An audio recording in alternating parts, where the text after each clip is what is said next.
The 41-year-old Genoese explorer Christopher Columbus landed at the Bahamas on 12 October 1492. He had the experience of a mariner knowledge and the patronage of Queen Isabella of the newly united Spanish kingdom. Columbus led his three ships, the Nina, the Pinta, and the Santa Maria, out of the Spanish port of Palos on 3 August 1492. His objective was to sail west until he reached Asia, the Indies, where the riches of gold, pearls, and spices awaited. His first stop was the Canary Island, where the lack of the wind left his ships becalmed until 6 September. Columbus and his ships landed on an island that the native people called Gunahani. Columbus renamed it San Salvador. Columbus described the island as a very flat with green trees and a very large lake in the middle. On 28 October, the expedition arrived in Cuba where he saw Indians, native, smoking tobacco. He then set sail in January 1493 from Hispaniola, modern-day Haiti, and the Dominican Republic. 3 more voyages followed.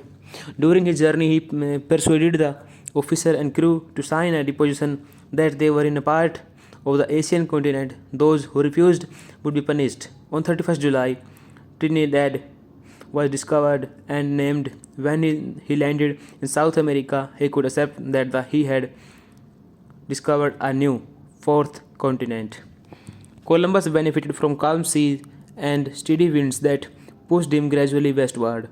Columbus had discovered the southern trades that in future would fuel the sailing ships carrying goods to the New World. However, the trip was longer than anticipated by either Columbus or his crew. In order to mollify his crew's apprehension, and Columbus kept 2 sets of logs, one showing the true distance traveled each day and one showing a lesser distance. The first log was kept secret. The latter log quieted the crew's anxiety by underreporting the true distance they had traveled from their homeland. By 10th October, the crew's apprehension had increased to the point of near mutiny.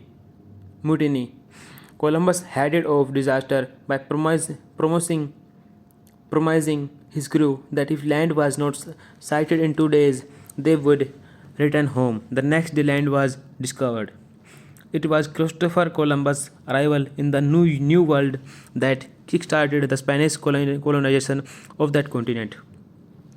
Columbus did not actually discover the Americas. His explorations were continued by other European countries, changing the continent forever. In the USA, the second Monday in October is still celebrated as Columbus Day. He was motivated both by personal gain, having been promised his share of the riches, gold, pearls, and spices, and by the aim of spreading Christianity. But his crew treated the local people, particularly the womenfolk, badly. He lost the Santa Maria, the largest of the 3 ships, entrusted to him when it ran aground on Christmas Day and had to be abandoned. Columbus returned to Europe without the promised treasure, but even then King Ferdinand and Queen Isabella gave him the title of Admiral of the Ocean Sea. He made 3 more voyages in the last 1502, but never did manage to reach India and the Far East, his original goals. In fact, he never even reached the mainland of the American continent. He did, however, make it to the Cuba, which he thought was China and many other Caribbean islands, and when he died in 1506, 2 years after returning from his 4th voyage, he was still convinced that his journey had been along the east coast of Asia.